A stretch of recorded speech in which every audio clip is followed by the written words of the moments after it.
வணக்கம். இது உயர்கல்விக்கான வழிகாட்டி வீடியோ.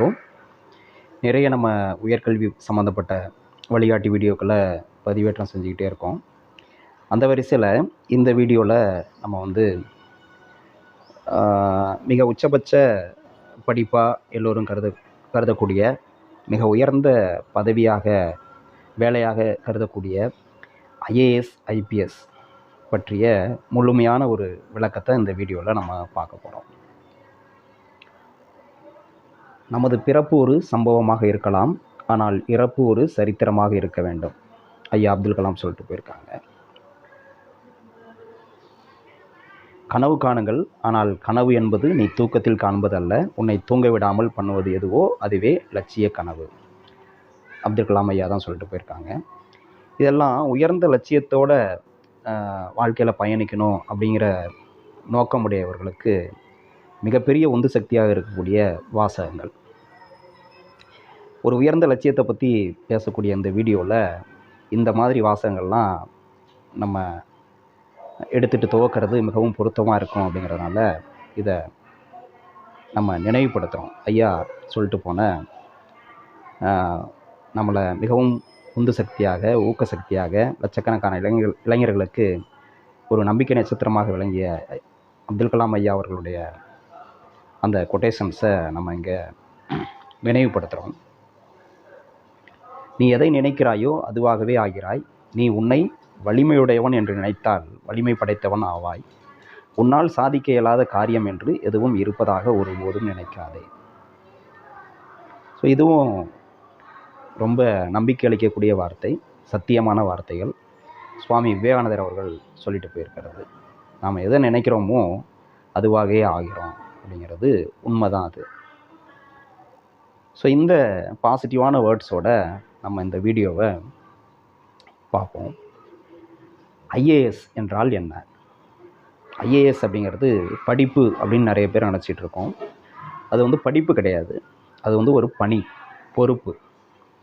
ஐஏஎஸ் அப்படின்னா இந்தியன் அட்மினிஸ்ட்ரேட்டிவ் சர்வீஸ், இந்திய ஆட்சிப்பணி அப்படின்னு சொல்கிறோம். இந்த ஐஏஎஸ் பணி அப்படிங்கிறவங்க அந்த பொறுப்பில் யார் யாரெல்லாம் இருக்கா அப்படின்னா, மாவட்ட ஆட்சியர், நமக்கு எல்லாத்துக்கும் தெரிஞ்சது கலெக்டர் அப்படின்னு சொல்லுவோம்.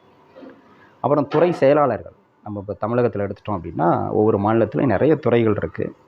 உதாரணமாக நமக்கு நல்ல மாணவர்களுக்கு நல்லா தெரிஞ்ச துறை பள்ளிக்கல்வித்துறை, உயர்கல்வித்துறை, அதே மாதிரி சாலை போக்குவரத்து துறை, பொதுப்பணித்துறை, கனிம வளத்துறை, இப்படிலாம் இருக்கு இல்லையா? இந்த மாதிரி துறை செயலாளர்கள் அவர்கள் தான் உச்சபட்ச அதிகாரிகள் அந்த துறைக்கு.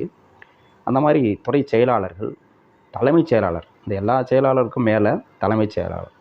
இப்போ இதுக்கு முன்னாடி இறைன்பு ஐஏஎஸ் அவர்கள் இருந்தாங்க தலைமைச் செயலாளராக, எல்லாருக்கும் தெரிஞ்ச ஒரு பர்சனாலிட்டி. ஸோ அந்த ஒரு பொறுப்பு.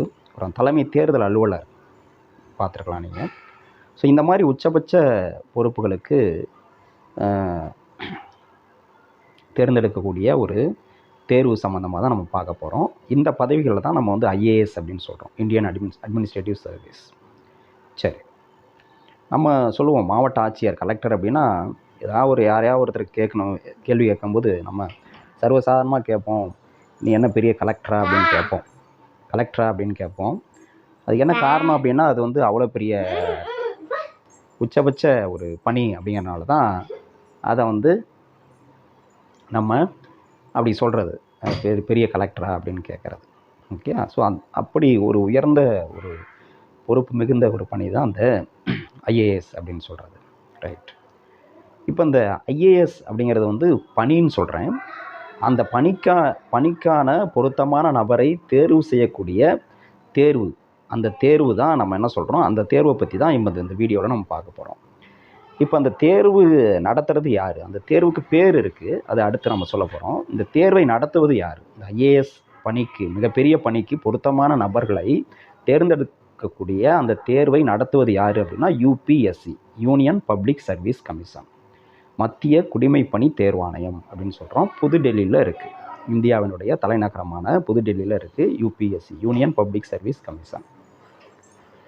அடுத்து இந்த தேர்வில் வெறும் ஐஏஎஸை மட்டும்தான் நம்ம தேர்ந்தெடுக்கிறோமா அப்படின்னம்னா கிடையாது. இந்த தேர்வுக்கு பேரே என்ன அப்படின்னா சிஎஸ்இ அப்படின்னு சொல்கிறோம், சிவில் சர்வீசஸ் எக்ஸாமினேஷன்ஸ் அப்படின்னு சொல்கிறோம். Civil services examination. சிவில் சர்வீசஸ்னால் இந்த பொதுவான மக்களோடு நேரடியாக தொடர்பு கொள்ளக்கூடிய இந்த பணிகளை தான் நம்ம வந்து சிவில் சர்வீசஸ் அப்படின்னு சொல்கிறோம். ஸோ இந்த ஐஏஎஸ், ஐபிஎஸ், ஐஎஃப்எஸ், ஐஆர்எஸ் இந்த பணிகள்லாம் நம்ம வந்து சிவில் சர்வீசஸ் அப்படின்னு சொல்கிறோம். ஸோ இந்த சிவில் சர்வீசஸ்க்கான பொருத்தமான நபர்களை தேர்ந்தெடுக்கக்கூடிய இந்த தேர்வுக்கு பேர் தான் சிவில் சர்வீசஸ் எக்ஸாமினேஷன், சிஎஸ்இ அப்படின்னு சொல்கிறோம். அப்போ ஐஏஎஸ் மட்டும் கிடையாது, இப்போ நான் சொன்ன நிறைய பணிகள் இருக்குது. இந்த தேர்வு மூலயமா நிறைய பணிகளுக்கான நபர்களை, பொருத்தமான நபர்களை தேர்ந்தெடுக்கிறாங்க. அப்போ ஐஏஎஸ் மட்டுமல்லாமல் வேறு என்னென்ன பணிகள் அப்படின்னு பார்த்தோம்னா, ஐஏஎஸ் ஃபஸ்ட்டு டாப் ரேங்க் வந்து நம்ம ஐஏஎஸ்ன்னு சொல்கிறோம், இந்தியன் அட்மினிஸ்ட்ரேட்டிவ் சர்வீஸ். அடுத்த லெவலில் இருக்கிறது ஐபிஎஸ், இந்தியன் போலீஸ் சர்வீஸ். இப்போ இதுக்கு முன்னாடி பார்த்திங்கன்னா நம்மளுடைய தமிழ்நாட்டினுடைய டிஜிபியாக டாக்டர் சைலேந்திர பாபு அவர்கள் இருந்தாங்க. ஸோ அந்த பொறுப்பு ஐபிஎஸ்ன்னு சொல்கிறோம். அப்புறம் ஒவ்வொரு மாவட்டத்துலேயும் உயர் அதிகாரியாக வந்து பார்த்திங்கன்னா எஸ்பின்னு சொல்லுவோம், அவங்கெல்லாம் ஐபிஎஸ் ஆஃபீஸர்னு சொல்லுவோம். ஸோ அந்த பொறுப்பு. அடுத்து வந்து ஐஎஃப்எஸ், இந்தியன் ஃபாரின் சர்வீஸ். அதில் 2 இருக்குது, இந்தியன் ஃபாரஸ்ட் சர்வீஸ் தனியாக இருக்குது, இந்தியன் ஃபாரின் சர்வீஸ் தனியாக இருக்குது. இந்தியன் ஃபாரஸ்ட் சர்வீஸுங்கிறது தனி, இது Indian foreign service. IRS, Indian revenue service. இப்போ வந்து கஸ்டம்ஸ், அதாவது இன்கம் டேக்ஸ் சம்மந்தப்பட்ட துறைகள்லாம் இருக்கு இல்லையா, அதில் வந்து இந்த ஐஆர்எஸ் ஆஃபீஸர்ஸ் வந்து இருப்பாங்க, உச்சபட்ச பொறுப்பில் இருப்பாங்க. Indian revenue service. அடுத்து அதே மாதிரி இந்தியன் ரயில்வே சர்வீஸ் இருக்குது. ஒரு மண்டலத்துக்கே வந்து ஜென்ரல் மேனேஜராக இருப்பாங்க. இப்போ தென் மண்டலத்துக்கு வந்து ஒரு சீஃப் இருப்பாங்க. அந்த மாதிரி ஒரு மண்டல வாரியாக வந்து அந்த மண்டலத்துக்கே வந்து உச்சபட்ச பொறுப்பில் இருக்கக்கூடிய அதிகாரி வந்து ஐஆர்எஸ் அப்படின்னு சொல்லுவோம், இந்தியன் ரயில்வே சர்வீஸ். இது மாதிரி நிறைய சர்வீசஸ் இருக்குது.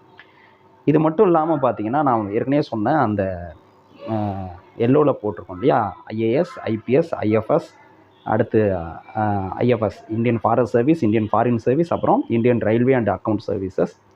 அது இல்லாமல் பார்த்தீங்கன்னா எத்தனை பொறுப்புகள் இருக்குது பாருங்கள். Indian railway personnel service, Indian railway traffic services, Indian revenue service, Indian revenue service income tax, Indian ordnance factory service, IOFS, Indian post and telecommunication accounts and finance services, Indian postal service. Post ஆஃபீஸில் வந்து உச்சபட்ச பொறுப்பில் இருக்கக்கூடிய அதிகாரிகள் postal டிபார்ட்மெண்ட்டில், அது வந்து அது ஒரு ஐபிஎஸ்ன்னு சொல்லுவோம், அது வந்து ஐபிஓஎஸ்ன்னு சொல்கிறோம்.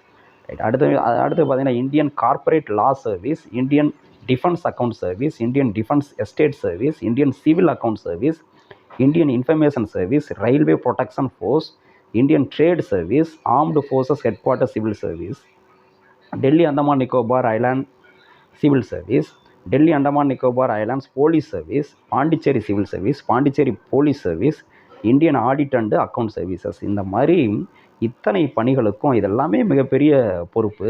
அதுக்கான பொருத்தமான நபர்களை தேர்ந்தெடுக்கக்கூடிய தேர்வு தான் நம்ம என்ன சொல்கிறோம், இந்த சிவில் சர்வீசஸ் எக்ஸாமினேஷன், சிஎஸ்சி அப்படின்னு சொல்கிறோம். Okay, right. இப்போ இதுக்கான தகுதி என்ன, இந்த தேர்வை எழுதுவதற்கான தகுதி என்ன, சிவில் சர்வீசஸ் தேர்வு எழுதுவதற்கான தகுதி என்ன அப்படின்னா, முதல்ல வயது தகுதி என்னன்னு பார்த்துக்கோங்க. வயது என்ன அப்படின்னா, மினிமம் எவ்வளோ ஏஜ் இருக்கணும் அப்படின்னு பார்த்தீங்கன்னா, ஜென்ரல் கேட்டகரி பாருங்கள் 21 வயசு இருக்கணும். மினிமம் ஏஜ் 21 வயசு, மேக்ஸிமம் 32 வயசு. அப்போ ஜென்ரல் கேட்டகரியில் ஓப்பன் காம்படிஷன் சொல்லுவோம் இல்லையா, அந்த கேட்டகரியில் ஒருத்தரை வந்து எந்த விதமான இடஒதுக்கீடும் இல்லாமல் ஓப்பன் காம்படிஷனில் வரவருக்கு வந்து குறைஞ்சபட்சம் 21 வயசு இருக்கணும், அதிகபட்சம் 32 வயசு இருக்கணும். ஓகே. அடுத்து இடபிள்யூஎஸ், எக்கனாமிக்கலி வீக்கர் செக்ஷன் சொல்கிறோம் இல்லையா, எக்கனாமிக்கலி வீக்கர் செக்ஷன், அந்த செக்ஷனுக்கு வந்து என்னென்னா அதே தான், ஜென்ரலுக்குள்ளதே தான், 21 to 32. எஸ்சி எஸ்டிக்கு பார்த்தீங்கன்னா 21 to 37 வயசு வரலையும், 37 வயசு வரலையும் அவங்க இந்த எக்ஸாமை எழுதலாம். அடுத்து ஓபிசிக்கு வந்து பார்த்தீங்கன்னா 21 to 35 வரலையும் எழுதலாம். ஸோ இதுதான் வந்து அப்பர் ஏஜ் லிமிட். மினிமம் 21 இருக்கணும், அப்பர் ஏஜ் லிமிட் வந்து ஒவ்வொரு கம்யூனிட்டிக்கு தகுந்த மாதிரி மாறுது அப்படிங்கிறத பார்த்துக்கணும். ஓகே, வயது தகுதி. அடுத்தது வந்து பார்த்திங்கன்னா கல்வி தகுதி என்ன அப்படின்னா, எனி பேச்சுலர் டிகிரி, ஏதேனும் ஒரு இளநிலை பட்டம் இருக்கணும். இளநிலை பட்டம்னா என்னது, அண்டர் கிராஜுவேட் அப்படின்னு சொல்லுவோம். BSc, BA, BCom, BBA, BCA, BE, MBBS இதெல்லாமே அண்டர் கிராஜுவேட் தான். இப்போ வந்து எம்பிபிஎஸ்னால் அதுவும் வந்து என்னது ஒரு அண்டர் கிராஜுவேட் அதுதான் வரும். நிறைய டாக்டர்ஸ்லாம் வந்து பார்த்திங்கன்னா எம்பிபிஎஸ் முடிச்சுட்டு அதுக்கப்புறம் இந்த சிவில் சர்வீசஸ் எக்ஸாம் எழுதிட்டு கலெக்டர் ஆகிருக்காங்க, ஐஏஎஸ் ஆஃபீஸர், ஐபிஎஸ்ஸாக ஆகிருக்காங்க. ஓகே.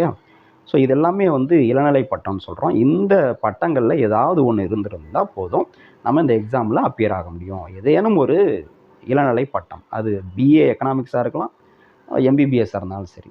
ஓகே, பிடெக், பிஇ, இந்த இளநிலை பட்டத்தில் ஏதேனும் ஒன்று இருந்தால் போதும், அதுதான் தகுதி. அது என்ன சப்ஜெக்டாக வேணுமாலும் இருக்கலாம்.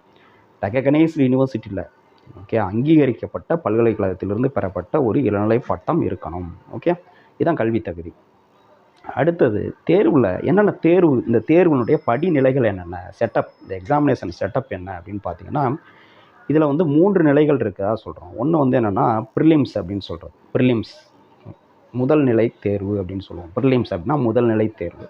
அதுக்கு அடுத்த கட்டம் பார்த்தீங்கன்னா மெயின்ஸ் எக்ஸாம் அப்படின்னு சொல்லுவோம். மெயின் எக்ஸாம் முதன்மை தேர்வு அப்படின்னு சொல்லுவோம். அதுக்கு அடுத்தது வந்து பார்த்திங்கன்னா இன்டர்வியூ. ஓகே, பர்சனாலிட்டி டெஸ்ட்டுன்னு சொல்லுவோம். இன்டர்வியூன்னு சொல்கிறதுல அது கரெக்டான வேர்டு வந்து கரெக்டான நேம் வந்து பர்சனாலிட்டி டெஸ்ட், ஆளுமை தேர்வு அப்படின்னு சொல்லுவோம். இன்டர்வியூ நேர்முக தேர்வு அப்படின்னு சொல்லலாம், அல்லது ஆளுமை தேர்வுன்னு சொல்லுவோம். இந்த மாதிரி 3 நிலைகள் இந்த தேர்வுடைய படிநிலைகளாக இருக்குது. இப்போ ப்ரிலிம்ஸ் அப்படின்னா என்னென்னா, அதில் பாருங்கள் 2 பேப்பர் இருக்கும். General studies 1, general studies 2. இந்த ஜென்ரல் ஸ்டடீஸ் 2 அப்படிங்கிறது தான் என்னென்னா சிசாட் அப்படின்னு சொல்லுவோம். சிவில் சர்வீசஸ் ஆப்டிடியூட் டெஸ்ட் அப்படின்னு சொல்லுவோம். சிசாட் அப்படிங்கிறது சிவில் சர்வீசஸ் ஆப்டிடியூட் டெஸ்ட் அப்படின்னு சொல்லுவோம். ஸோ 2 பேப்பர் இருக்குது, ஜென்ரல் ஸ்டடீஸ் 1, ஜென்ரல் ஸ்டடீஸ் 2. அடுத்து மெயின் எக்ஸாமில் எத்தனை பேப்பர் இருக்குது அப்படின்னு பார்த்தீங்கன்னா, எஸ்ஏ பேப்பர், அப்புறம் Indian language paper, English language paper, compulsory English language இருக்குது. அடுத்து ஜென்ரல் ஸ்டடீஸ்லேயே வந்து பார்த்திங்கன்னா 4 பேப்பர் இருக்குது. Paper 1, paper 2, paper 3, paper 4 general ஸ்டடீஸ்லேயே. ஜென்ரல் ஸ்டடீஸுங்கிறது ஜென்ரல் நாலேஜ். அதுக்கான சிலபஸ் என்ன அப்படிங்கலாம் பார்ப்போம். அடுத்து optional paper 2, paper 1, paper 2 2 paper நமக்கு வந்து இருக்குது. ஆப்ஷனலில் 2 இருக்குது. ஓகே, ஸோ இந்த மாதிரி நமக்கு வந்து பார்த்திங்கன்னா இப்போ எத்தனை 4, 4, 2, 6, 6, 3, 9 பேப்பர் வந்து நமக்கு வந்துடுது. Okay, right. அடுத்து அந்த ஆப்ஷனல் பேப்பர் அப்படிங்கிறது என்னென்னா, ஏதாவது ஒரு சப்ஜெக்ட், அது வந்து சப்ஜெக்ட் லிஸ்ட்டு கொடுத்துருக்காங்க, அதில் ஏதாவது நீங்கள் ஒரு சப்ஜெக்ட் வந்து எடுத்துக்கணும். ஓகே, ஜென்ரல் ஸ்டடீஸுக்கும் சிலபஸ் இருக்குது, இங்கிலீஷ்க்கு சிலபஸ் இருக்குது. இந்தியன் லாங்குவேஜ் பேப்பருங்கிறது ஏதாவது ஒரு இந்தியன் லாங்குவேஜ் நம்ம வந்து எடுக்கணும். அது தமிழாக கூட நம்மளுடைய மதர் டங் தமிழ்லேயே எடுத்துக்கலாம். எஸ்ஏ பேப்பருங்கிறது ஜென்ரல், அதுக்கான சிலபஸ்லாம் இருக்குது. Okay, right. அடுத்து இதை முடித்தா இன்டர்வியூ, பர்சனாலிட்டி டெஸ்ட். ஓகே, இதுதான் வந்து 3 நிலைகள், படிநிலைகள். இது இப்போ ஒவ்வொரு ஸ்டேஜை பற்றியும் இப்போ நம்ம விளக்கமாக நம்ம பார்க்கலாம். ஃபஸ்ட்டு வந்து பார்த்திங்கன்னா எது எப்பொழுது அப்படின்னா, இந்த ப்ராசஸ், எக்ஸாமினேஷன் ப்ராசஸ் எப்போ ஆரம்பிக்குது, எப்போ முடியுது, எப்பப்போ நடக்குது இதெல்லாம் அப்படிங்கிறது தெரிஞ்சுக்கணும். ஃபஸ்ட்டு பார்த்திங்கன்னா நோட்டிஃபிகேஷன். இந்த எக்ஸாம் பற்றி, இந்த எக்ஸாம் வந்து ஒவ்வொரு வருஷமும் நடக்குது, எவ்ரி இயர். சரிங்களா, எந்த கவர்மெண்ட் வந்தாலும் சரி இந்த எக்ஸாம் வந்து நடக்காமல் இருந்ததே கிடையாது, தொடர்ந்து நடந்துக்கிட்டே இருக்கும். இது கொரோனா டைமில் கூட இது நடந்தது, கொஞ்சம் தள்ளி நடந்தது, அவ்வளோதான். ஸோ அப்போ மிஸ்ஸே ஆகாது நமக்கு வந்து எவ்ரி இயர் யூபிஎஸ்சி எக்ஸாம் வந்து நம்பி படிக்கலாம். நீங்கள் இந்த வருஷம் நடக்காதோ, இல்லை அடுத்து 2 வருஷம் கழிச்சு தான் வருமோ, அடுத்து 3 வருஷம் தான் கழிச்சு தான் வருமோ அப்படிங்கிற மாதிரிலாம் ஒரு நிச்சயமற்ற தன்மை வந்து யூபிஎஸ்சியை பொறுத்தவரையும் கிடையாது. நம்பி உட்காந்து நீங்கள் படிக்கலாம். எவ்ரி இயர் கண்டிப்பாக வந்து என்ன பண்ணுவாங்க, எக்ஸாம் நடத்துவாங்க. அது குறிப்பிட்ட டைமில் வந்து நடந்துக்கிட்டே இருக்கும், எதுவுமே மாறாது ஒவ்வொரு வருஷமும். அப்படி பார்த்தீங்கன்னா இவங்க வச்சுருக்கிற ஷெட்யூல் என்னென்னு பார்த்தீங்கன்னா, யூபிஎஸ்சி வச்சுருக்கிற ஷெட்யூல் பார்த்தீங்கன்னா, நோட்டிஃபிகேஷன் எப்போ வருதுன்னா ஃபெப்ரவரி மாதம் நோட்டிஃபிகேஷன் வருது. ஒவ்வொரு வருஷமும் ஃபெப்ரவரி மாதம், அதாவது அந்த கேலண்டர் இயர் நம்ம சொல்கிறோம் இல்லையா, ஃபெப்ரவரி மாதம். இப்போ 2025னா 2025க்கான நோட்டிஃபிகேஷன் ஃபெப்ரவரிலேயே வந்திருக்கும். ஓகே, அல்லது இப்போ 2026 நீங்கள் எக்ஸாம் எழுத போகிறீங்கன்னா 2026 ஃபெப்ரவரியில் நோட்டிஃபிகேஷன் வரும். 2026 எக்ஸாமுக்கான நோட்டிஃபிகேஷன் அறிவிப்பு வந்து எங்கே வருதுன்னா ஃபெப்ரவரி 2026 ஃபெப்ரவரியில் வரும். எதில் வரும் அப்படின்னா ஆன்லைனில் கொடுப்பாங்க. ஓகே, ஆன்லைனில் அவங்க வெப்சைட்டில் போனீங்கன்னா நோட்டிஃபிகேஷன் இருக்கும், யூபிஎஸ்சி வெப்சைட்டில். அதுக்கான லிங்க் நான் கடைசியாக தரேன். அடுத்து வந்து பார்த்திங்கன்னா எம்ப்ளாய்மெண்ட் நியூஸ் அப்படின்னு சொல்லிட்டு ஒரு வீக்லி வந்துகிட்டு இருக்குது. அதில் இதை பற்றிய அறிவிப்பு முழுமையாக வெளிவரும். Okay, right. அடுத்து வந்து ப்ரிலிம்ஸ் எப்போ எக்ஸாம் நடக்குது அப்படின்னா ஜூன் மாதம். பாருங்கள், ஃபெப்ரவரியில் நோட்டிஃபிகேஷன் வருது, மார்ச், ஏப்ரல், மே 3 மாதம் கேப் விட்டு ஜூனில் ப்ரிலிமினரி நடக்குது, முதல் நிலை தேர்வு நடக்குது. அதுக்கடுத்து பார்த்திங்கன்னா செப்டம்பர் ஆர் அக்டோபரில் மெயின் எக்ஸாம் வருது. அதுக்கடுத்து இன்டர்வியூ எப்போனா ஃபெப்ரவரி ஆர் மார்ச். பாருங்கள், ஃபெப்ரவரியில் நோட்டிஃபிகேஷன் வந்து மறுபடியும் என்னது ஃபெப்ரவரியில் இன்டர்வியூவோட முடியுது. ஃபைனல் ரிசல்ட் எப்போ கொடுக்குறாங்க அப்படின்னா ஒரு ஃபெப்ரவரி ஆர் மார்ச்சில் இன்டர்வியூ முடிஞ்சதுன்னா ஏப்ரல்லையே என்ன வந்துடுது, ஏப்ரல் ஆர் மே மாதம் ரிசல்ட்டு வந்துடுது. ஓகே, ஸோ இதுதான் வந்து இந்த எக்ஸாம் ப்ராசஸ், டைம் ஷெட்யூல் வந்து இதுதான். ரைட். இப்போ அடுத்து முதல்நிலை தேர்வை பற்றி விரிவாக பார்ப்போம். அதாவது முதல்நிலை தேர்வு ப்ரிலிமினரி எக்ஸாம் அப்படின்னு சொல்லுவோம். அதில் நான் ஏற்கனவே சொன்ன மாதிரி வந்து 2 பேப்பர் இருக்குதுன்னு சொன்னோம். ஒன்று வந்து ஜிஎஸ் பேப்பர் 1, ஜிஎஸ் பேப்பர் 2. ஜிஎஸ்ங்கிறது ஜென்ரல் ஸ்டடீஸ், பொது அறிவு, இது பொதுவான விஷயங்கள் என்னென்னங்கிறத நம்ம பார்ப்போம். அது பார்த்திங்கன்னா ரெண்டுமே வந்து பார்த்திங்கன்னா டைம் டியூரேஷன் 2 மணி நேரம் 2 மணி நேரம். ஓகே, 2 மணி நேரம் 2 மணி நேரம். ஒவ்வொரு பேப்பரும் வந்து பார்த்திங்கன்னா 200 mark 200 mark. Paper 1 200 mark, paper 2ம் 200 மார்க் அப்படின்னு தெரியுது. பேப்பர் 1ல் பார்த்தீங்கன்னா 100 கொஸ்டின் இருக்குது, பேப்பர் 2ல் 80 கொஸ்டின் இருக்குது. ரெண்டுமே வந்து மல்டிபிள் சாய்ஸ் கொஸ்டின்ஸ் தான், எம்சிக்யூ கொஸ்டின்ஸ் தான். 4 ஆன்சரில் ஒரு ஆப்ஷனை, 4 ஆப்ஷனில் ஒரு ஆன்சரை சூஸ் பண்ணணும். அந்த மாதிரி தான் OMR பேஸ்டு தான். ரைட், சரியா? இப்போது இந்த பேப்பர் 1 பார்த்தீங்கன்னா மார்க்ஸ் கன்சிடர்டு ஃபார் மெரிட் அப்படின்னா அதில் வாங்கக்கூடிய மார்க் வந்து அடுத்த லெவலுக்கு செலக்ட் பண்ணுறதுக்கு வச்சுக்குவாங்க. நல்லா கவனிங்க, இந்த முதல்நிலை தேர்வில் நீங்கள் வாங்கக்கூடிய மார்க் வந்து எதுவும் ஃபைனல் ரேங்கிங்க்கு எடுத்துக்க மாட்டாங்க.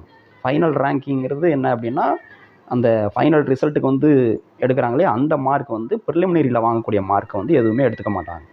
அது ஃபுல்லாகவே மெயின் எக்ஸாம்லேயும் இன்டர்வியூலையும் வாங்குகிற மார்க் தான் ரேங்கிங்க்கு எடுத்துக்குவாங்க. இது வந்து ஒரு ஸ்க்ரீனிங் டெஸ்ட். முதல்நிலை தேர்வு அப்படிங்கிறது ஒரு ஸ்க்ரீனிங் டெஸ்ட், ஃபில்ட்ரு பண்ணுறதுக்காக. லட்சக்கணக்கான பேர் வந்து அப்பியர் ஆகிறப்ப அவங்க எல்லாத்தையும் அடுத்து மெயின் எக்ஸாம் கொண்டு போக முடியாது. அவங்களில் தகுதி உள்ளவங்களை தான் மெயின் எக்ஸாம் கொண்டு போக முடியும். ஸோ அந்த அடிப்படையில் ஸ்க்ரீனிங் பண்ணுறதுக்காக, ஃபில்ட்ரு பண்ணுறதுக்காக தான் இந்த இது. ஓகே, அப்போ அந்த ஃபில்ட்ரேஷனில் வந்து பார்த்தீங்கன்னா எந்த மார்க் வந்து அந்த ஃபில்ட்ரேஷனில் வைட்டல் ரோல் ப்ளே பண்ணுது, முக்கியத்துவம் வாய்ந்தது அப்படின்னா அந்த ஜிஎஸ் பேப்பர் 1.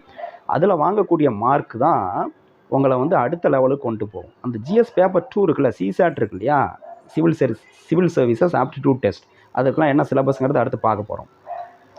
அதில் வந்து பார்த்தீங்கன்னா நமக்கு வந்து குவாலிஃபையிங் நேச்சர் அப்படின்னு சொல்லியிருக்காங்க பாரு. அது வந்து குவாலிஃபையிங் இன் நேச்சர் அப்படின்னா என்ன அர்த்தம்னா மினிமம் மார்க் எடுத்தால் போதும், மினிமம் ஒரு குறிப்பிட்ட அளவு இருந்தால் போதும். அது எவ்வளவு? அதில் வந்து நீங்கள் 200க்கு 200 வாங்கணும்னு அவசியம் இல்லை. எவ்வளோ வாங்கணும்னா 33% வாங்கினா போதும். இந்த குவாலிஃபையிங் நேச்சர்னு சொல்கிறாங்களே, சிசாட் பேப்பர் இருக்குல்ல, பேப்பர் 2, அதில் எவ்வளோ மார்க் வாங்கினா போதும்னா 200க்கு எவ்வளோ, 100க்கு 33னா 200க்கு எவ்வளோ, 66. அப்போ 66% வாங்கினா போதும். அதுக்கு மேலே நீங்கள் எவ்வளோ வாங்கினாலும் நோ யூஸ், அது ஒன்றும் ரேங்கிங்க்கு வர போகிறதில்ல. ஆனால் இந்த பேப்பர் 1 இருக்குல்ல, அதில் நீங்கள் 200க்கு எவ்வளோ அதிகமாக வாங்குறீங்களோ அந்தளவுக்கு உங்களை வந்து மெயின் எக்ஸாமுக்கு கொண்டு போகிறதுக்கான வாய்ப்பு அதிகப்படுத்தும். ஓகே, ஸோ இதுதான் முதல்நிலை தேர்வை பொறுத்தவரையிலையும். Okay, right. அடுத்து இப்போது இதில் இந்த முதல்நிலை தேர்வில் வந்து பாருங்கள், எம்சிக்யூ எல்லா கொஸ்டின்ஸுமே வந்து என்னது மல்டிபிள் சாய்ஸ் கொஸ்டினாக இருக்கும். அடுத்து நெகட்டிவ் மார்க் இருக்குது, ரொம்ப முக்கியமான விஷயம். நெகட்டிவ் மார்க், ஒரு கொஸ்டின் ராங்காக ஆன்சர் பண்ணால் அதுக்கு வந்து 0.33 மார்க் வந்து என்ன ஆகும், மைனஸ் பண்ணுவாங்க. அப்படின்னா சராசரியாக 3 கொஸ்டின் தப்பாக எழுதுனீங்கன்னா 1 மார்க் வந்து என்ன ஆகும், டிடெக்ட் ஆகும் அப்படின்னு அர்த்தம். 3 தப்பான கொஸ்டின்னா 1 மார்க் என்ன ஆகும், டிடெக்ட் ஆகும். ஓகே, அப்படி வச்சுக்க வேண்டியதான். அடுத்து மினிமம் மார்க்ஸ் இன் பேப்பர் 2 ஏற்கனவே சொன்னேன், 33%. சிசாட் பேப்பரில் 33% வாங்கினா போதும்.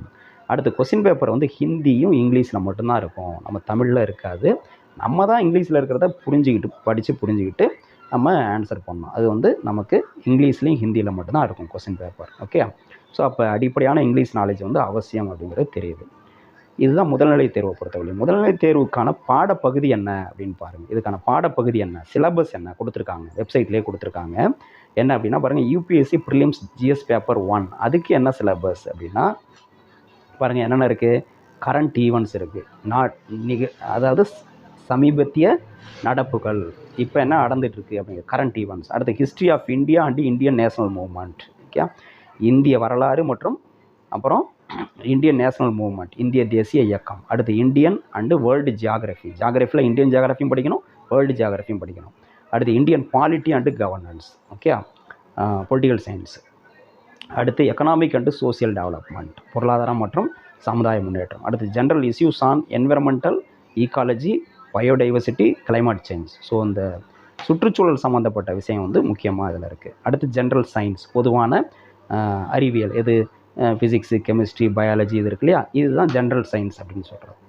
அது வந்து இருக்குது. ரைட். அடுத்து அதுக்குள்ளேயே வந்து நம்ம கம்ப்யூட்டர் சயின்ஸு, லேட்டஸ்ட் டெக்னாலஜி எல்லாமே அதுக்குள்ளே வந்துடும், ஜென்ரல் சயின்ஸில் வந்துடும். இதுதான் பேப்பர் 1க்கான சிலபஸ். ஓகே, இதோட டீட்டெயில்டு இதுவும் வந்து சிலபஸில் கொடுத்துருப்பாங்க, நம்ம பார்க்கலாம்.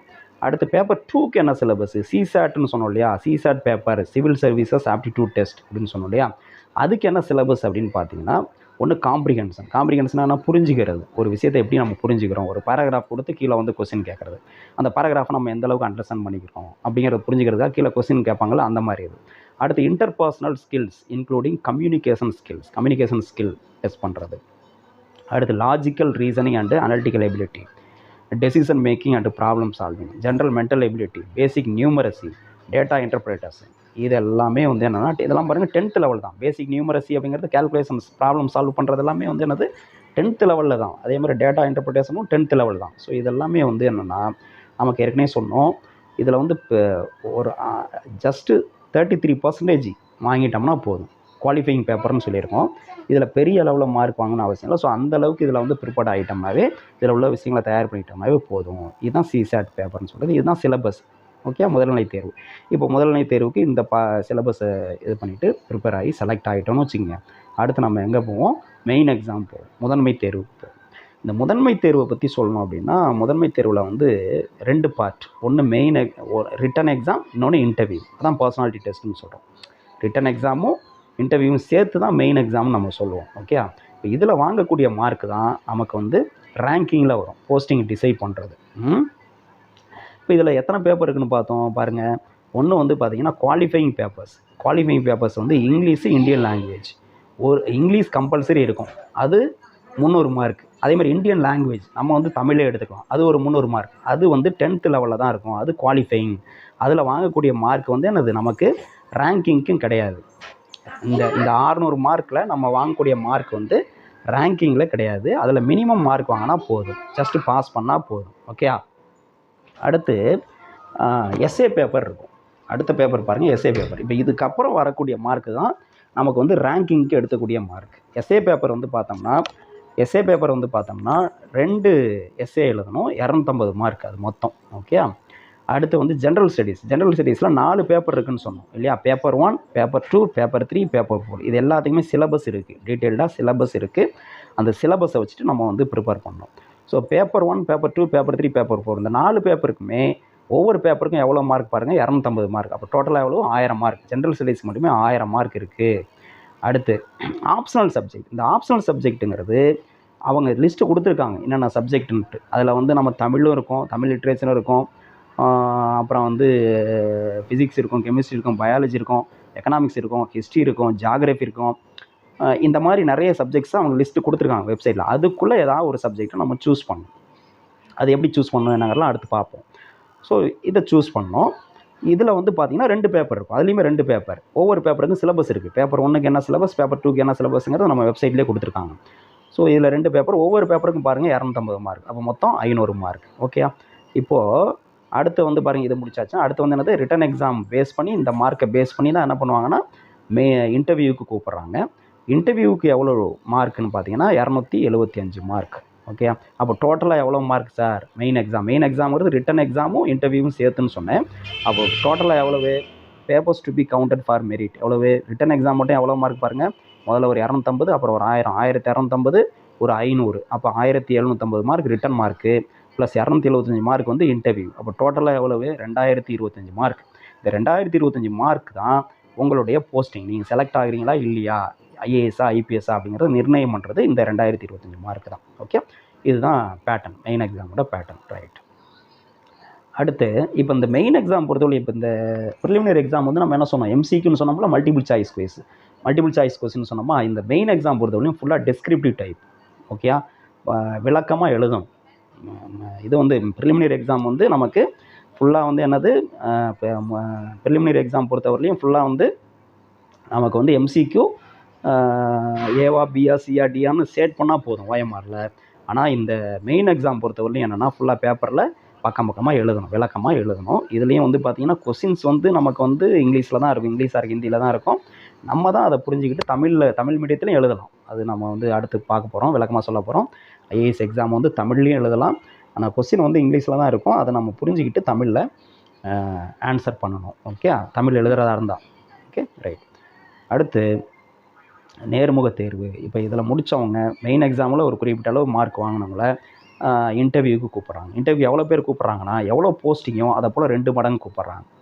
ஓகே, இப்போ வந்து அந்த வருஷம் வேக்கன்சி வந்து 900 வேக்கன்சி இருக்குது, 900 பேர் தேவை மொத்தமாக. நான் பார்த்தோம் இல்லையா, வேரியஸ் போஸ்டிங் பார்த்தோமே, நிறைய சிவில் சர்வீசஸ் பார்த்தோம்ல, அது எல்லாத்தையும் சேர்த்து ஒரு 900 வேக்கன்சி இருக்குது அப்படின்னா, அந்த 900 × 2 எவ்வளோ, 1800 பேரை தான் நேர்முக தேர்வுக்கு கூப்பிடுவாங்க. அந்த 1800 பேர் எப்படி கூப்பிட்றாங்க, அந்த முதன்மை தேர்வில் மார்க் வருதுல 2025 மார்க், அந்த 2025 மார்க்கில் டாப் அந்த 1800 பேர் யார் அப்படின்னு பார்த்து அவங்கள வந்து என்ன பண்ணுறாங்க, நேர்முக தேர்வுக்கு அழைக்கிறாங்க. பர்சனாலிட்டி டெஸ்ட்டுன்னு நம்ம சொல்லுவோம், ஆளுமை தேர்வு அப்படின்னு சொல்லுவோம். அது எங்கே நடக்கும் அப்படின்னா டெல்லியில் தான் நடக்கும், நியூ டெல்லியில் தான் நடக்கும், அங்கே தான் போகணும். இப்போ இதெல்லாம் பார்த்தீங்கன்னா மெயின் எக்ஸாம்லாம் பார்த்தீங்கன்னா ப்ரிலிமினரி பார்த்தீங்கன்னா நிறைய இடத்துல நடக்கும். ப்ரிலிமினரி எக்ஸாம் பொறுத்தவரையும் நமக்கு தமிழ்நாட்டில் நிறைய இடத்துல நடக்கும். மெயின் எக்ஸாம் வந்து சென்னையில் மட்டும்தான் நடக்கும். அதே மாதிரி நேர்முக தேர்வு இன்டர்வியூ வந்து நமக்கு வந்து டெல்லியில் தான் நடக்கும். அந்த அமைப்பு அப்படின்னு பார்த்தீங்கன்னா அதுலேயே வந்து நிறைய டீம் இருக்கும். ஒரு இன்டர்வியூ பேனல் அப்படின்னு சொல்லுவாங்க. அந்த இன்டர்வியூ பேனலில் வந்து ஒரு 5 பேர் அது மாதிரி இருக்கலாம். ஸோ அது மாதிரி நிறைய பேனல் இருக்கும். நம்ம எந்த பேனலுக்கு போகிறோம் அப்படிங்கிறது நமக்கு தெரியாது. இன்னும் இன்டர்வியூ பண்ணுறவங்களுக்கே வந்து அவங்க யாரை இன்டர்வியூ பண்ண போகிறாங்க அப்படிங்கிறது அது கொஞ்சம் நேரத்துக்கு முன்னாடி தான் அவங்களுக்கே தெரியும் அப்படின்னு சொல்லுவாங்க. அந்தளவுக்கு ரொம்ப சீக்ரெட்டாக மெயின்டைன் பண்ணுவாங்க. ஸோ அந்த மாதிரி நிறைய அமைப்புகள் இருக்கும். அதில் நம்ம ஏதாவது ஒரு அமைப்புக்கு போயிட்டு நம்மளுடைய திறனை நம்ம நிரூபிக்கிற மாதிரி இருக்கும். என்ன கேட்பாங்க அப்படின்னா நம்மளை பற்றி கேட்கலாம். நம்ம பேர்லேருந்தே ஆரம்பிக்கலாம், நம்மளுடைய ஊர்லேருந்து ஆரம்பிக்கலாம், நம்மளுடைய சொந்த மாவட்டத்தை பற்றி தெரிஞ்சிருக்கலாம், நம்ம மாநிலத்தை பற்றி கேட்கலாம், நம்மளுடைய படித்த சப்ஜெக்ட், நம்ம மேஜர் சப்ஜெக்ட் என்ன படித்தோம், என்ன ஆப்ஷனல் சப்ஜெக்ட் சூஸ் பண்ணோம், அதிலேருந்து கொஸ்டின் வரலாம். ஜென்ரல் ஸ்டடீஸ்லேருந்து கேட்கலாம். ஓகேங்களா? நம்ம ஹாபீஸ் என்ன, அதை பற்றி கேட்கலாம். இதெல்லாம் வந்து பொதுவான கேள்விகளாக இருக்கும். ஓகே, இது சம்மந்தமாக இதில் வந்து இன்னும் வந்து ஐஏஎஸ் ஐபிஎஸ்க்காக வந்து ப்ரிப்பேர் பண்ணணும் அப்படின்னு டிசைட் பண்ணிவிட்டு வரவங்களுக்கு அடுத்து நம்ம வந்து இதுக்கான கைடன்ஸ்க்கான வீடியோஸ் வந்து அடுத்து போடலாம். ஸோ இப்போதைக்கு இந்த அளவுக்கு இன்ட்ரடக்ஷன் போதும். இதுக்கான மதிப்பெண் வந்து எவ்வளோ அப்படின்னா 275ன்னு ஏற்கனவே சொன்னோம். ஓகே, இதெல்லாம் சேர்த்து தான் நம்ம என்ன சொன்னோம், இதில் வாங்கல 275 சேர்த்து 2025க்கு எவ்வளோ அதுதான் ரேங்கிங் போடுறாங்க அப்படின்னு பார்த்தோம். ரைட். இப்போ பாருங்கள், உரிய கல்வி தகுதி பெறும் வரை நீங்கள் செய்ய வேண்டியது என்ன? இப்போ கம்ப்ளீட்டாக சொல்லியாச்சு. என்ன ஸ்டேஜ்னு சொன்னோம். இப்போ Februaryயில் கால்ஃபார் வருது. அடுத்து வந்து ரிசல்ட் வந்து May or Juneல வருது அப்படின்னு சொன்னோம். அந்த கிட்டத்தட்ட 1 இயர் ஆயிடுது. இந்த ப்ராசஸ் வந்து 1 இயர். இந்த எக்ஸாம் வந்து 1 இயர். 3 ஸ்டேஜ் முடிகிறது 1 இயர் ஆயிடுது இல்லையா? இதுதான் ஸ்டேஜ் அப்படின்னு சொல்கிறோம். ஸோ இப்போ இதுக்கு வந்து நம்ம எப்படி தயாராகிறது? இப்போ வந்து நீங்கள் வந்து இது முக்கியமாக இந்த வீடியோ வந்து பார்த்தீங்கன்னா +2 முடித்த மாணவர்கள், +2 முடிச்சுட்டு, ஏன்னா இதுதான் டர்னிங் பாயிண்ட். இதுக்கப்புறம் வந்து நம்ம எப்படி காலேஜஸ், அதாவது கோர்ஸ் சூஸ் பண்ணுறோம் அப்படிங்கிற பொறுத்து தான் நம்ம இந்த மாதிரி ஒரு உயர்ந்த லட்சியத்தை நம்ம வந்து அடைய முடியும். ஸோ அதுக்காக தான் இந்த நேரத்தில் இந்த வீடியோ வந்து போடுறோம். இப்போ அடுத்து ஏன்னா நீங்கள் வந்து டிகிரி சூஸ் பண்ணுவீங்க. டிகிரி சூஸ் பண்ணுறப்ப யாரெல்லாம் வந்து இந்த மாதிரி சிவில் சர்வீஸ்க்குள்ளே வரணும்னு நினைக்கிறீங்களோ, ஐஏஎஸ் ஐபிஎஸ் வரணும்னு நினைக்கிறீங்களோ, அவங்க வந்து எந்த மாதிரி கோர்ஸை வந்து நம்ம சூஸ் பண்ணணும்? ஏன்னா இப்போ வந்து +2 முடிச்சிருக்கீங்க அப்படின்னா இன்னும் 3 வருஷம் வந்து என்னது உங்களுக்கு வந்து பட்டப்படிப்பை முடிச்சாகணும். அப்போ தான் உங்களுக்கு வந்து கல்வி தகுதியும் அடைய முடியும், வயதுக்கான தகுதியும் 21 வயசு அடைய முடியும். ஸோ அதுக்கிடையில் இந்த 3 வருஷத்துக்குள்ளே நீங்கள் வந்து பண்ண வேண்டியது என்ன அப்படிங்கிறதான் இங்கே வந்து சொல்லியிருக்கோம். பாருங்கள், அறிவியல், வரலாறு, புவியியல், பொருளியல் போன்ற பாடங்களை நன்றாக படிக்கவும். ஓகே, ஏன்னா ஜென்ரல் ஸ்டடீஸ்க்கு வந்து இதெல்லாம் அவசியம். அறிவியல், வரலாறு, புவியியல், பொருளியல் இதெல்லாமே வந்து நம்ம ஜென்ரல் ஸ்டடீஸில் இருக்குது. போன்ற பாடங்களை நன்றாக படிக்கவும். பொதுவாக இதுக்கான புக்ஸ்லாம் என்ன அப்படின்னா, முதல்ல நம்ம ஸ்கூல் புக்ஸை முதல்ல படிங்க. அடிப்படையான புக்ஸ் 6வதுலேருந்து 12வது வரையும் இருக்கக்கூடிய ஸ்கூல் புக்ஸ் இருக்குல்ல, அதில் உள்ள பேசிக்கான அதை முதல்ல படித்தாவே போதும். அதுலேயே எல்லா விஷயங்களும் இருக்கும். அதை முதல்ல வாங்கி வச்சுட்டு இது வரைக்கும் புரியாமல் படிச்சிருக்கலாம். ஆனால் இதுக்கப்புறம் வந்து நீங்கள் படிச்சிங்க அப்படின்னா புரியும். அதெல்லாம் நீங்கள் 6வது புக் எடுத்து இப்போ படிச்சிங்கன்னா நல்லா புரியும். 6வது படிக்கும்போது 6வது புக்கு உங்களுக்கு புரியாமல் இருந்திருக்கலாம். ஆனால் இப்போ 12வது முடிச்சதுக்கப்புறம் 6வது புக்கை படிக்கிறப்ப, 7வது புக்கை படிக்கிறப்ப, 10வது புக்கை படிக்கிறப்பெல்லாம் கண்டிப்பாக நல்லாவே புரியும். ஸோ அப்போ அந்த புத்தகத்தெல்லாம் எடுத்து இந்த சப்ஜெக்ட்ஸ் எல்லாம் எடுத்து படிங்க. ஓகே, அடுத்து தினசரி செய்தித்தாள் வாசிக்கணும். ரொம்ப ரொம்ப முக்கியமான விஷயம். அந்த கரண்ட் ஈவெண்ட்ஸ்னு சொன்னோம் இல்லையா, அந்த டாபிக்ஸு, இப்போ நாட்டு நடப்பு என்ன அப்படிங்கிறதுல முக்கிய பங்கு வகிப்பது வந்து இந்த செய்தித்தாள் வாசிக்கிறது. நியூஸ் பேப்பர், ஏதாவது ஒரு நியூஸ் பேப்பர், ஒரு தமிழ் நியூஸ் பேப்பர், ஒரு இங்கிலீஷ் நியூஸ் பேப்பர் அவசியம் வந்து டெய்லி வாசிக்கணும். நியூஸ் பேப்பர் வாசிக்கும்போது நம்ம வந்து அதை டிவியில் நியூஸ் பார்க்குறதுக்கும் நியூஸ் பேப்பர் வாசிக்கிறதுக்கும் வித்தியாசம் இருக்குது, நிறையவே வித்தியாசம் இருக்குது. நியூஸ் பேப்பர் வாசிக்கிறப்ப அந்த செய்தியை மட்டும் தெரிஞ்சிக்காமல் அந்த செய்தியோடு சம்மந்தப்பட்ட பழைய தகவல்கள், சில பொது அறிவு விஷயங்களை நம்ம வந்து தெரிஞ்சிக்க முடியும். அதுக்கு தான் இந்த செய்தித்தாள் வாசிக்க சொல்கிறோம். ஸோ அது ரொம்ப அவசியமான ஒரு விஷயம். தினசரி செய்தித்தாள் வாசிக்கணும். ஒரு தமிழ் பேப்பர், ஒரு இங்கிலீஷ் பேப்பர் வாசித்தா நல்லது. அடுத்தது ஏதேனும் ஒரு பொது அறிவு புத்தகத்தை படிக்கும். பொது அறிவு புத்தகம் நமக்கு வந்து பார்த்திங்கன்னா மனோரமா இயர் புக்கு சொல்கிறோம். மனோரமா இயர் புக்கில் நிறைய விஷயங்கள் இருக்குது. அப்புறம் இந்து தமிழ் இயர் புக்கு விட்றாங்க. ஓகே, அப்புறம் இந்தியா இயர் புக்குன்னு சொல்லுவோம். இந்த மாதிரி ஒரு பொது அறிவு புத்தகத்தை எடுத்துகிட்டு அதை வந்து படிச்சுக்கிட்டே இருக்கலாம். இதுதான் இப்போதைக்கு நீங்கள் செய்ய வேண்டியது. ஓகே, அடுத்து வந்து பார்த்திங்கன்னா +2க்கு பிறகு என்ன பட்டப்படிப்பை தேர்வு செய்வது? இப்போ நீங்கள் வந்து ஐஏஎஸ் ஐபிஎஸ் ஆகணும்னு முடிவு பண்ணிட்டீங்க அப்படின்னா இந்த +2க்கு அப்புறம் என்ன படிக்கணும் அப்படிங்கிறது ரொம்ப முக்கியம். இப்போ நிறைய பேர் வந்து பார்த்திங்கன்னா நீங்கள் வந்து நான் சொன்னது இப்போ பார்த்தீங்கன்னா இப்போ இதுக்கு முன்னாடி சிலபஸ்லாம் பார்த்தோம் இல்லையா, நம்ம என்ன படிக்கணும், என்ன எக்ஸாம் எழுத போகிறோம் அப்படின்னு தெரியும். ஐஏஎஸ் ஐபிஎஸ்க்கு மெயினாக இருக்குது, ஜென்ரல் ஸ்டடீஸ் இருக்குது, அப்புறம் ஒரு ஆப்ஷனல் சப்ஜெக்ட் படிக்கணும்னு சொன்னேன் இல்லையா. ஜென்ரல் ஸ்டடீஸ்னால் அதுக்குள்ளே எல்லாமே வந்துடுது.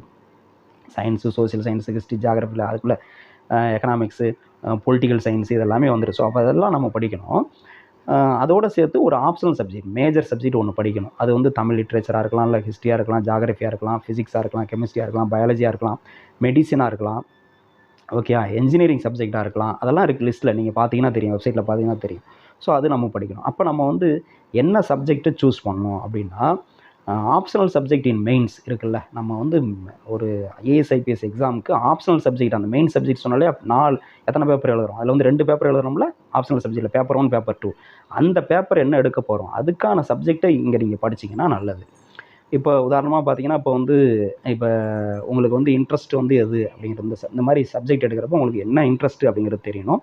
அடுத்தது அந்த சப்ஜெக்ட் எடுத்தால் இங்கே கைடன்ஸ் வந்து உங்களுக்கு கிடைக்குமா, நல்லா ஏஎஸ் எக்ஸாம் எழுதுகிற அளவுக்கான கைடன்ஸ் வந்து கொடுக்கறதுக்கு ஆள் இருக்கா, அதெல்லாம் பார்த்துக்கணும். அதெல்லாம் பார்த்துக்கிட்டு தான் நம்ம வந்து செலக்ட் பண்ணணும். அப்படி பார்க்குறப்ப வந்து இப்போ இன்ஜினியரிங் சப்ஜெக்ட்டு, சயின்ஸ் சப்ஜெக்ட்டுக்கெலாம் எந்த அளவுக்கு கைடன்ஸ் இருக்குது அப்படிங்கிறத பாருங்கள். இப்போ நாங்களாம் வந்து சூஸ் பண்ணுறப்ப, நான்லாம் வந்து இந்த இதை சூஸ் பண்ணுறப்ப நாங்கள் படித்தது ஃபிசிக்ஸ்னாலும் வந்து ஃபிசிக்ஸ் எடுக்கல, வேறு சப்ஜெக்ட் தான் எடுத்தோம். அது காரணம், அதுக்கான கைடன்ஸ் வந்து இங்கே இருந்தது. ஃபிசிக்ஸ்லாம் கைடன்ஸ் கிடையாது, மற்ற சப்ஜெக்ட் கைடன்ஸ் இருந்ததுனால அதை வந்து சூஸ் பண்ணோம். ஸோ அந்த மாதிரி வந்து நம்ம இது பண்ணணும். ஸோ அதில் வந்து நாங்கள் வந்து லேட்டாக டிசைட் பண்ணது. இந்த மாதிரிலாம் வந்து +2 படிக்கும்போது இந்த மாதிரி இல்லை. அதனால் பிஎஸ்சி படிக்கும்போது இந்த எய்ம் சூஸ் பண்ணதுனால நாங்கள் வந்து வேறு மாதிரி போனோம். அதுதான் சரியான திட்டமிடல் இல்லாதது. ஸோ அது வந்து அடுத்து பேசுவோம். ஸோ நீங்கள் வந்து கரெக்டாக சூஸ் பண்ணணும். அப்போ நம்ம வந்து சிவில் சர்வீசஸ் எக்ஸாம் தான் எழுத போகிறோம் அப்படின்னா, அதுதான் நம்மளுடைய எய்ம்னு டிட்டர்மைன் பண்ணியாச்சா, ஸ்ட்ராங்காக டிசைட் பண்ணியாச்சுன்னா, வேறு ஆப்ஷனே இருக்கக்கூடாது, வேறு திங்கிங்கே இருக்கக்கூடாது. ஸோ அதுக்கு என்ன நம்ம படித்தா சூட்டபுளாக இருக்கும், ஹெல்ப்ஃபுல்லாக இருக்கும்னு பார்த்து அந்த சப்ஜெக்டை மேஜர் சப்ஜெக்டாக எடுத்து நீங்கள் டிகிரியாக எடுத்து படிச்சிங்க அப்படின்னா ரொம்ப நல்லது. ஓகே, அதை பார்த்துங்க. அதை எடுக்கிறப்ப நான் என்ன சொன்னேன், இன்ட்ரெஸ்ட் இருக்கணும். அடுத்து ஐஏஎஸ் எக்ஸாம் எழுதுகிற அளவுக்கு அந்த சப்ஜெக்டில் கைடன்ஸும் வந்து உங்களுக்கு கிடைக்கணும். அதுக்கான இன்ஸ்டியூட்டோ அல்லது பர்சனோ இருக்கணும். அந்த மாதிரி சப்ஜெக்ட் நீங்கள் எடுத்து படிச்சிங்கன்னா நல்லது. அப்படி இல்லை அப்படின்னா நீங்கள் வந்து என்ன பண்ணணும், மற்ற சப்ஜெக்ட்ஸில் எது கைடன்ஸ் கிடைக்குது, எது ஈஸியாக உங்களுக்கு வந்து மார்க் ஸ்கோர் பண்ணலாம், இன்ட்ரெஸ்ட்டாக இருக்குன்னு பார்த்து அந்த சப்ஜெக்ட்ஸில் நீங்கள் வந்து எடுக்கணும். இந்த சப்ஜெக்டை சூஸ் பண்ணுறப்ப நீங்கள் வந்து மற்ற வேலை வாய்ப்புகளை பற்றி வந்து இப்போ அதான் ஜாப் ஆப்பர்ச்சுனிட்டின்னு சொல்கிறோம். இது படித்தா, இப்போ உதாரணமாக வந்து ஹிஸ்ட்ரி படித்தா வந்து நல்லது, அல்லது வந்து ஜாகிரஃபி படித்தா நல்லது, இல்லை பொலிட்டிக்கல் சயின்ஸ் படித்தா நல்லது, ஏன்னா அதெல்லாம் ஜென்ரல் ஸ்டடீஸில் வருது. அப்படிங்கிறப்ப அதெல்லாம் ஈஸியாகவும் இருக்கும், மார்க் ஸ்கோர் பண்ணுறது ஈஸி, புரிஞ்சுக்கிறது ஈஸி, கைடன்ஸ் இருக்குது அப்படின்னு சொல்லிட்டு இப்போ அதில் வந்து ஒன்று எடுக்கிறோம். இப்போ பொலிட்டிக்கல் சயின்ஸ் நம்ம படிக்கிறோம், ஐஏஎஸ்க்கு யூஸ்ஃபுல்லாக இருக்கும் அப்படின்னு சொல்லிட்டு எடுக்கிறோம். அப்படின்னா அப்படி எடுக்கும்போது சப்போஸ் நம்ம வந்து ஐஏஎஸ் ஐபிஎஸ் ஆக முடியல அப்படின்னா, இந்த பொலிட்டிக்கல் சயின்ஸ் படித்து என்ன பண்ணுறது, பின்னாடி வந்து ஜாப் இல்லாமல் இருப்போமோ அப்படிங்கிற மாதிரி திங்கிங் இதெல்லாம் வரலாம். ஸோ அதெல்லாம் டிசைட் பண்ணிவிட்டு தான் நீங்கள் வந்து பண்ணணும். ஒரே முடிவாக இது கண்டிப்பாக ஆக முடியும் அப்படிங்கிற இது இருந்ததுன்னா நீங்கள் தாராளமாக நான் சொன்ன மாதிரி அந்த மாதிரி சப்ஜெக்ட்ஸ் வந்து சூஸ் பண்ணலாம். ஸோ இதுதான் மேஜர். இதில் வந்து சூஸிங் அந்த ஆப்ஷனல் சப்ஜெக்ட் அப்படிங்கிறதுல இது வந்து கீ ரோல் ப்ளே பண்ணும். ரொம்ப முக்கியமான ஒரு விஷயம் இது. அதை கரெக்டாக சூஸ் பண்ணணும். ஸோ அந்த மாதிரி நம்பிக்கையாக உங்களுக்கு வந்து ஒரே டிட்டர்மினேஷன் இதுதான் ஆகணும் அப்படின்னு முடிவு பண்ணியாச்சுன்னா, அதுக்கு தகுந்த மாதிரி நீங்கள் சூஸ் பண்ணிங்கன்னா கண்டிப்பாக நீங்கள் வந்து ஆவீங்க. ஓகே, ஐஏஎஸ் ஐபிஎஸ்ஸே ஆகலைனாலும் அதுக்கடுத்து நம்மளுடைய குரூப் 1 டிஎன்பிஎஸ்சியில் குரூப் 1 குரூப் 2 எக்ஸாம்லாம் இருக்குது. அதில் வந்து நீங்கள் இந்த இடத்த வந்து பிடிச்சிக்க முடியும். அதை பற்றி நம்ம தனி வீடியோ போடுவோம். ஸோ இந்த விஷயத்தில் நீங்கள் வந்து தெளிவாக டிசைட் பண்ணி முடிவெடுங்க. ஸோ அந்த மாதிரி டிகிரி கோர்ஸை இப்போ நீங்கள் பண்ணிங்கன்னா நல்லது. உங்களுடைய எக்ஸாமுக்கு யூஸ்ஃபுல்லான ஒரு டிகிரி கோர்ஸை எடுத்து படித்து ஒரே இதாக பண்ணிங்கன்னா நல்லது. அப்படி இல்லாமல் வந்து 2 ஆப்ஷன் வச்சுக்கிட்டு நான் வந்து இதில் சக்ஸஸ் ஆகலாம், என்ன பண்ணுறது, அடுத்து வேறு வேலைக்கு போகணுங்கிறதுக்காக ஒரு இன்ஜினியரிங்கில் வேறு ஏதோ சப்ஜெக்ட் படிச்சுட்டு அதுக்கப்புறம் 4 வருஷம் முடிச்சுட்டு அதுக்கப்புறம் வந்து இந்த இன்ஜினியரிங் சப்ஜெக்டே வந்து ஐஏஎஸில் எடுத்து படித்தா கஷ்டம்னு சொல்லிட்டு வேறு ஏதாவது ஆப்ஷனல் சப்ஜெக்ட் எடுத்து படிக்கிறது, அப்புறம் திரும்ப இப்படிலாம் இழுத்துக்கிட்டே போகும் டைம். அப்படி இல்லாமல் உங்களால் முடியும்னு உறுதியாக நம்புனீங்க அப்படின்னா அதே சப்ஜெக்டை யூஜி டிகிரிலையும் எடுத்து படித்து அதே ஐஏஎஸ்க்கும் ஆப்ஷனல் சப்ஜெக்டாக எடுத்து படிச்சிங்க அப்படின்னா ஷூராக நீங்கள் வந்து சக்ஸஸ் ஆக முடியும். இது வந்து என்னோடய ஒப்பீனியன், என்னோடய சஜஷன். நீங்கள் நல்லா திங்க் பண்ணிவிட்டு நிறைய பேர்த்த கன்சல்ட் பண்ணிவிட்டு நீங்கள் அந்த யூஜியில் என்ன கோர்ஸ் எடுக்கணும், என்ன ஆப்ஷனில் எடுக்கணும் அப்படிங்கிறலாம் நீங்கள் டிசைட் பண்ணிக்கங்க. இது ரொம்ப முக்கியமான விஷயம். ரைட், அடுத்து +2க்கு பிறகு என்ன செய்ய வேண்டும் அப்படின்னு சொன்னேன். அதாவது +2 முடித்ததுக்கப்புறம் தான் பேசிகிட்டு இருக்கிறதெல்லாம், அதாவது நீங்கள் ஐஏஎஸ் எக்ஸாம் எழுதுகிற அந்த 21 வயசு முடிகிற வரலையும் நம்ம பண்ண வேண்டியது தான். என்ன டிகிரி கோர்ஸ் எடுக்கணுங்கிறத பேசிகிட்டு இருக்கோம். அடுத்து டிகிரி கோர்ஸ் படிக்கும்போதே பேரலாக நீங்கள் என்னென்ன படிக்கணும் அப்படிங்கிறதும் சொன்னேன், இந்த ஸ்லைடில் சொல்லியிருக்கேன் இல்லையா. இந்த சப்ஜெக்ட்ஸ்லாம் படிக்கணும் ஜென்ரலாக, அப்புறம் தினசரி செய்தித்தாள் வாசிக்கணும், அப்புறம் எதனா ஒரு ஜிகே புக்கு படிச்சுட்டு வரணும் அப்படின்னு சொன்னோம். ஸோ இதெல்லாம் பண்ணணும். ஸோ அந்த வரிசையில் இங்கே பாருங்கள், சிஎஸ்சி தேர்வுக்கு உதவும் வகையில் இளநிலை பாடப்பிரிவை தேர்ந்தெடுக்க வேண்டும். அதான் ஏற்கனவே சொன்னேன். உங்களுடைய ஐஏஎஸ் எக்ஸாமுக்கு ஹெல்ப்ஃபுல்லாக இருக்கிற மாதிரி ஒரு டிகிரி கோர்ஸை சூஸ் பண்ணிங்கன்னா நல்லது. அடுத்து இடைநிலை பட்டம் பெற்ற பிறகு ஐஏஎஸ் தேர்வுக்கான தயாரிப்பு பணியில் உங்களை முழுமையாக ஈடுபடுத்திக் கொள்ள வேண்டும். அப்போ டிகிரி முடிச்சாச்சுன்னா அதுக்கப்புறம் வந்து எனது கிட்டத்தட்ட உங்களுக்கு 21 வயசு ஆகிருக்கும். அதுக்கப்புறம் நீங்கள் ஃபுல் ஃப்ளெஜ்டாக எக்ஸாம் எழுதலாம். நான் சொன்ன மாதிரி நீங்கள் இந்த 3 வருஷம் டிகிரி, அதாவது ஐஏஎஸ் எக்ஸாமுக்கு என்ன கோர்ஸ் என்ன பேப்பர் எடுக்க போகிறீங்களோ அதே பேப்பர் டிகிரியாகவும் படித்து பேரலாக இந்த ஜிகே சம்மந்தப்பட்ட விஷயங்களும் படிச்சுட்டே வந்தீங்கன்னா நீங்கள் வந்து 21 வயசு ஆகிறப்ப யூஜி கோர்ஸும் முடிச்சிருப்பீங்க, டிகிரியும் வாங்கியிருப்பீங்க, 21 வயசு ஆகிருக்கும். நீங்கள் ஃபஸ்ட்டு அட்டம்ப்டே அது வெளில வந்தோடனே நீங்கள் வந்து ஐஏஎஸ் எக்ஸாமுக்கு அப்பியர் ஆகலாம். சிவில் சர்வீஸ் எக்ஸாமுக்கு அப்பியர் ஆகி இந்த ஃபஸ்ட் அட்டம்ப்ட்லேயே உங்களால் கிளியரும் பண்ண முடியும், சர்வீஸ் வாங்க முடியும். ஓகே, அப்படி இல்லை அப்படின்னா டைம் ஆகும். நீங்கள் எவ்வளோ எந்த அளவுக்கு ப்ரிப்பேர்டாக இல்லையோ அதுக்கு இந்த மாதிரி என்ன ஆகும், அதுக்கப்புறம் நீங்கள் 2 வருஷமோ 3 வருஷமோ படிக்கிற மாதிரி இருக்கும். Okay, right. அடுத்து பாருங்கள், எத்தனை முறை எழுதலாம். இது ரொம்ப முக்கியமான விஷயம். எத்தனை அட்டம்ப்ட்டு கொடுக்கலாம் அப்படின்னு பார்த்தீங்கன்னா, ஜென்ரல் கேட்டகரியாக இருந்தீங்கன்னா, ஓப்பன் காம்படிஷனாக இருந்ததுன்னா நீங்கள் வந்து ஒரு 6 முறை எழுதலாம். 6 முறை எழுதலாம். அது தொடர்ந்து எழுதணும்னு இல்லை, ஒரு வருஷம் விட்டு இருக்கலாம். ஆனால் அந்த ஏஜ் லிமிட் நான் சொன்னாலே அந்த ஏஜ் லிமிட்டுக்குள்ளே நீங்கள் வந்து முடிக்கணும். 6 முறை எழுதலாம். அடுத்து ஓபிசியாக இருந்தால் 9 தடவை எழுதலாம். 9 முறை எழுதலாம். அந்த 21 வயசுலேருந்து ஓபிசிக்கு 35 வயசு சொன்னாலே அதுக்குள்ளே 9 தடவை நீங்கள் வந்து எழுதலாம். அடுத்து எஸ்சி எஸ்டியாக இருந்தால் அன்லிமிட்டட், என்ன சொன்னோம், 21லேருந்து 37 வயசு சொன்னோம்லையே அதுக்குள்ளே நீங்கள் எத்தனை தடவை வேணுமாலும் எழுதலாம். ஓகே, இதுதான் நம்பர் ஆஃப் அட்டம்ப்ட்ஸ். அடுத்து தேர்வு கட்டணம் எவ்வளோ அப்படின்னு பார்த்தீங்கன்னா ரொம்ப யோசிக்கலாம். அது வந்து சாதாரண எக்ஸாமுக்கே வந்து 500 1000ன்னு எக்ஸாம் ஃபீஸ் சொல்கிறாங்க.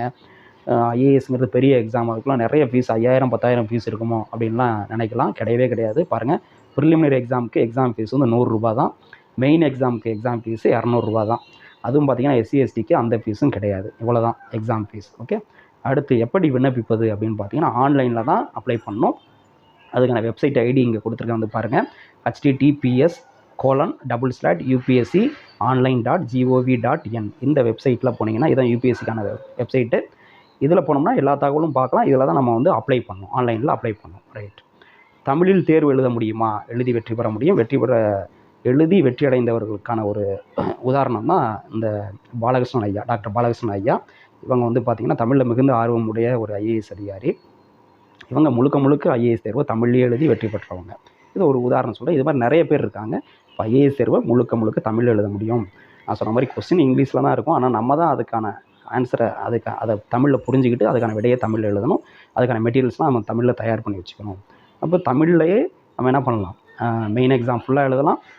ப்ளஸ் வந்து இன்டர்வியூவும் தமிழ்லேயே அட்டன் பண்ண முடியும். ஓகே, அடுத்து வந்து பாருங்கள், பணக்கார வீட்டு பிள்ளைகள் மட்டும்தான் ஐஏஎஸ் ஆக முடியுமா? என்ன கேட்கலாம். இது ஐஏஎஸ்னால் ரொம்ப பெரிய படிப்பு, அதுக்கு ரொம்ப பெரிய செலவாகுமே, நம்மளாலாம் முடியுமா அப்படின்னு சொல்லிட்டு எளிய பிள்ளைகள் வந்து நினைக்கலாம். அப்படிலாம் கிடையாது, எல்லோராலையும் ஆக முடியும் அப்படிங்கிறத மைண்டில் வச்சுங்க. இப்போ இந்த ஐஏஎஸ் ஐபிஎஸ் தேர்வு எழுதக்கூடிய அதுக்காக தயாராகக்கூடிய மாணவர்களுக்கு தமிழக அரசு வந்து என்ன உதவி செய்யுது? முன்னாடிலாம் பார்த்தோன்னா நாங்களாம் இது பண்ணுறப்ப இந்த மாதிரி ஒரு ஸ்கீம்ஸ் கிடையாது. நான் இன்ஸ்டியூட் மட்டும் இருக்கும். அதில் வந்து உண்டு உறைவிட பயிற்சி வந்து கொடுத்துட்ருந்தாங்க, இருந்தது. அது ஒரு உதவி. அதுக்கு இப்போ வந்து பார்த்திங்கன்னா அதற்கும் மேலே நிறைய விஷயங்கள் செய்கிறாங்க. இப்போ வந்து பார்த்திங்கன்னா நீங்கள் ஐஏஎஸ் ஐபிஎஸ்க்காக ப்ரிப்பேர் ஆகிறவங்களா இருந்தீங்கன்னா முதல்நிலை தேர்வு, அதுக்கு வந்து முதல்நிலை தேர்வுக்கு வந்து தயாராகிறதுக்கு வந்து 1000 ரூபா, எவ்வளோ, 1000 பேருக்கு மாதம் 7500 வீதம் 10 மாதத்துக்கு தராங்க. 10 மாதத்திற்கு. ஓகேயா, 10 மாதத்திற்கு தராங்க. எப்போ முதல்நிலை தேர்வுக்கு தயாராகிறதுக்கு. இது வந்து எப்படி செலக்ட் பண்ணுறாங்க அப்படின்னா, அதுக்கு ஒரு என்ட்ரன்ஸ் எக்ஸாம் வைப்பாங்க. ஒரு எக்ஸாம் வைப்பாங்க. அந்த எக்ஸாமில் நீங்கள் கிளியர் பண்ணிட்டீங்க அப்படின்னா உங்களுக்கு அந்த தகுதி இருந்தது அப்படின்னா கண்டிப்பாக ஒரு மாதத்துக்கு 7500 ரூபா வீதம் எத்தனை பேருக்கு தராங்க? 1000 பேருக்கு தமிழக அரசு தருது. ஐஏஎஸ் ஐபிஎஸ் படிக்கிறவங்களுக்காக தருது. 10 மாதத்துக்கு தருது. ஓகேயா.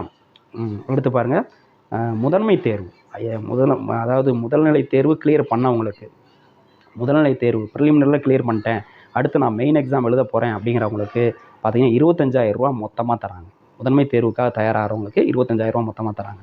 அடுத்து முதன்மை தேர்வும் நான் கிளியர் பண்ணிட்டேன், மெயின் எக்ஸாம் கிளியர் பண்ணிட்டேன், அடுத்து இன்டர்வியூ போக போகிறேன் அப்படிங்கிறவங்களுக்கு மொத்தமாக 50000 ரூபா உதவித்தொகையாக தமிழக அரசு செய்யுது. ஸோ இத்தனை வசதிகள் வந்து செய்து பாருங்கள். இதில் ஒரு மாதம் 7500 ரூபா, 10 மாதத்துக்கு சொல்கிறாங்க 75000, இதில் ஒரு 25000, 1 லட்சம், இதில் 1,50,000 லட்ச ரூபா வந்து ஐஏஎஸ் ஐபிஎஸ்க்காக படிக்கக்கூடிய மாணவர்களுக்காக, தகுதியுள்ள மாணவர்களுக்காக தமிழக அரசு உதவி செய்கிறதுக்கு தயாராக இருக்குது. அதனால் பண விஷயத்தை பற்றி நீங்கள் வந்து பயப்பட தேவை. உங்களுக்கு தகுதியும் திறமையும் இருந்தது அப்படின்னா அரசு உதவி செய்ய தயாராக இருக்குது. தாராளமாக படிக்கலாம். ரைட். அண்ணா நிர்வாக பணியாளர் கல்லூரி இதுதான் நமக்கு வந்து போட்டித் தேர்வு நடத்துது.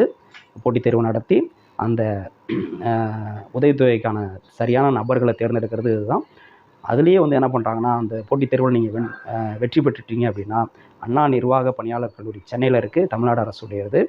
அங்கேயே உணவு உறைவிடம் கொடுத்து இலவச பயிற்சியும் கொடுக்குறாங்க, எந்த விதமான கட்டணமும் கிடையாது. ஓகே, இந்த வசதி இந்த உதவியை வந்து தமிழக அரசு செய்யுது. அடுத்து வந்து பார்த்திங்கன்னா, பள்ளிகளில் முதல் மதிப்பெண் பெறுவோர் மட்டும்தான் ஐஏஎஸ் ஆக முடியுமா அப்படின்னா கிடையாது. நீங்கள் நினைக்கலாம் ஐஏஎஸ் ஐபிஎஸ்னால் மிகப்பெரிய படிப்பு, உண்மைதான். மிகப்பெரிய படிப்பு, மிக திறன் வாய்ந்தவர்கள் தான் அதில் வெற்றி பெற முடியும் அப்படிங்கிறது உண்மை தான். ஆனால் அதுக்கு வந்து நீங்கள் பள்ளியில் படிக்கும்போதே வந்து ஃபஸ்ட் ரேங்க் எடுத்துருக்கணும், அவங்களால மட்டும்தான் முடியும் அப்படிலாம் கிடையாது. திறமைங்கிறது நம்ம வளர்த்துக்கிறது தான். ஓகே, எந்த நிலைகளை வேணுமாலும் உங்களுடைய திறமையை நீங்கள் வளர்த்துக்க முடியும், உங்களை தகுதி உள்ளவர்களாக ஆக்கிக்க முடியும். அதனால் தகுதி உள்ளவராக ஆக்கிக்கிறதுக்காக நீங்கள் வந்து உழைக்கணும், அதுக்கு தயாராக இருக்கணும், அதுக்கான பயிற்சிகளை செய்யணும், அதுக்கான டெடிக்கேஷன் இருக்கணும், அர்ப்பணிப்பு இருக்கணும். அதுதான் தேவையை ஒழிஞ்சு மற்றபடி சின்ன வயசுலேருந்தே நம்ம வந்து ஃபஸ்ட் ரேங்க் எடுத்துகிட்டு வந்தால் தான் இதில் முடியும் அப்படிலாம் கிடையாது. அதுக்கு ஒரு உதாரணமாக தான் இங்கே வந்து இவரோட ஃபோட்டோ நான் வச்சுருக்கேன், காமிச்சிருக்கேன். யார் அப்படின்னா நந்தகுமார் ஐஆர்எஸ் அவர்கள். இவர் வந்து நீங்கள் நிறைய இதில் பார்த்துருக்கலாம். இவர் வந்து பார்த்திங்கன்னா டிஸ்லெக்ஸியா அப்படிங்கிற இதனால் பாதிக்கப்பட்டவர். என்ன படித்தாலும் அது உடனே மறந்துடும் அப்படிங்கிற மாதிரி ஒரு குறைபாடு, கற்றல் குறைபாடு உடையவர். இவர் வந்து ஐஆர்எஸ் ஆகியிருக்கார். இந்த சிவில் சர்வீஸ் எக்ஸாமில் இது பண்ணி ஐஆர்எஸ் ஆகி மிகச்சிறந்த அதிகாரியாக இப்போ வந்து பணியாற்றி கொண்டிருக்கிறார். இவர் வந்து ஒரு உதாரணம், அதுக்காக தான் அவர் வந்து சொல்லியிருக்கார். ஸோ அந்த மாதிரி வந்து குறைபாடு உள்ளவராலேயே சாதிக்க முடியுங்கிற அளவுக்கு உங்களாலேயும் கண்டிப்பாக முடியும் அப்படிங்கிறத நம்பிக்கையை, ஒரு அசைக்க முடியாத நம்பிக்கையை மனசில் வளர்த்துக்குங்க அப்படிங்கிறத அது சொல்கிறேன். அடுத்து வந்து பார்த்திங்கன்னா என்ன வேண்டும் அப்படின்னு பார்த்திங்கன்னா நம்பிக்கை. அதான் சொன்னேன், நம்மளால் முடியும் அப்படிங்கிற ஒற்றை நம்பிக்கை வந்து இருக்கணும். அந்த செகண்ட் தாட்டே வரக்கூடாது. முடியலன்னா என்ன பண்ணுறது அப்படிங்கிற தாட் வரக்கூடாது. சரியான திட்டமிடல். சரியான திட்டமிடல்னால் இப்போ நான் சொன்னேன் இல்லையா, எப்போ என்ன யூஜியில் என்ன படிக்கணும், எப்போ யூஜி படிச்சுட்டு இருக்கும்போது என்ன பண்ணணும் அப்படிங்கிறலாம் இருக்குது இல்லையா, அதுதான் அந்த திட்டமிடல் அப்படின்னு சொல்லலாம். அந்த திட்டமிடல் வந்து சரியாக இருக்கணும். இப்போ நாங்களாம் வந்து இது பண்ணுறப்ப அது மாதிரி சரியான திட்டமிடல் இல்லை, அதனால் சக்ஸஸ் ஆக முடியல. அந்த எய்ம் ஐஏஎஸ் ஐபிஎஸ்ங்கிற எய்மே வந்து லேட்டாக இது பண்ணோம். டிகிரி படிக்கும்போது தான் வந்தது. அப்போ நாங்கள் எடுத்த டிகிரி வேறு, சூஸ் பண்ண ஆப்ஷனல் வேறு, இந்த மாதிரி சில பிரச்சனைனால சக்ஸஸ் ஆக முடியல. ஸோ அதுதான் சரியான திட்டமிடல் இல்லாமை. அந்த மாதிரி நீங்கள் வந்து இல்லாமல் சரியான திட்டமிடல் வந்து சரியாக இருக்கும். சரியான திட்டம் இருக்கணும், இருந்ததுன்னா சக்ஸஸ் ஆகும். அடுத்து கடின உழைப்பு, ரொம்ப கடின உழைப்பு வேணும். 18 மணி நேரம் 24 மணி நேரத்தில் 18 மணி நேரம் படிக்கணும். படிக்கிறதுக்கு தயாராக இருக்கணும். படிப்பின் மீது ஆர்வம் உடையவர்கள், படிப்பை சுகமாக நினைப்பவர்கள், அவர்கள் மட்டும்தான் இதில் வந்து சக்ஸஸ் ஆக முடியும். ஸோ அந்த கடின உழைப்பு தேவை. விடாமுயற்சி. ஒரு ஒரு ஒரு அட்டம்ப்ட் வந்து ஃபெயிலியர் ஆகிட்டோம் அப்படின்னு சொல்லிட்டு விட்டுறக்கூடாது. நம்ம சொன்ன மாதிரி ஒரு ஓபிசி கேண்டிடேட்னா 9 அட்டம்ப்ட் இருக்குது. 9 அட்டம்ப்ட்டும் நீங்கள் வந்து அப்படி பண்ணணுங்கிறதுக்காக சொல்லலை. நீங்கள் இந்த மாதிரி சரியான திட்டமிடல் இருந்ததுன்னா முதல் முயற்சியிலேயே வெற்றி அடைய முடியும். அப்படி சப்போஸ் முதல் முயற்சியில் முடியல அப்படின்னா அடுத்தடுத்த முயற்சியில் தொடர்ந்து அந்த இதை அடையிறவரையும் விடக்கூடாது. அதான் விடாமுயற்சி அப்படின்னு சொல்கிறது. அப்படி 3 தடவை 4 தடவை 5 தடவை இது பண்ணிலாம் சக்ஸஸ் ஆனவங்களாம் இருக்காங்க. ஓகேயா, ஒரு தடவை வந்து லோயர் சர்வீஸ் கிடச்சிட்டு அதுக்கப்புறம் திரும்ப மறுபடியும் எழுதி ஐஏஎஸ் ஆனவங்களாம் இருக்காங்க. ஸோ அதுதான் விடாமுயற்சி அப்படிங்கிறது, அது இருக்கணும். அடுத்து அர்ப்பணிப்புங்கிறது மற்ற விஷயங்கள்லாம் நம்ம வந்து அர்ப்பணிக்கணும். இது ஒரு உயர்ந்த லட்சியத்தை நோக்கி நம்ம பயணிக்கிறோம் அப்படின்னா மற்ற அற்பமான விஷயங்கள், சின்ன சின்ன விஷயங்கள்லாம் நம்ம வந்து தியாகம் பண்ணணும். அப்போ தான் இந்த உயர்ந்த லட்சியத்தை நம்ம அடைய முடியும். அதான் அர்ப்பணிப்பு அப்படின்னு சொல்கிறது. அதெல்லாம் அர்ப்பணிச்சு நம்ம வந்து படிக்கிறதுக்கு தயாராக இருக்கணும். இதுதான் தேவை. ஓகே, வாழ்த்துக்கள். அந்த சிவில் சர்வீஸில் ஒரு உயர்ந்த லட்சியத்தோட ஐஏஎஸ் ஐபிஎஸ் ஆகணும் அப்படின்னு நினச்சி பயணிக்கக்கூடிய மாணவ செல்வங்கள், இங்கே இதுவரைக்கும் நான் கொடுத்துருக்கிற வழிகாட்டுதலில் கடைபிடித்து நீங்கள் உங்கள் லட்சியத்தை அடைய வாழ்த்துக்கள். நன்றி.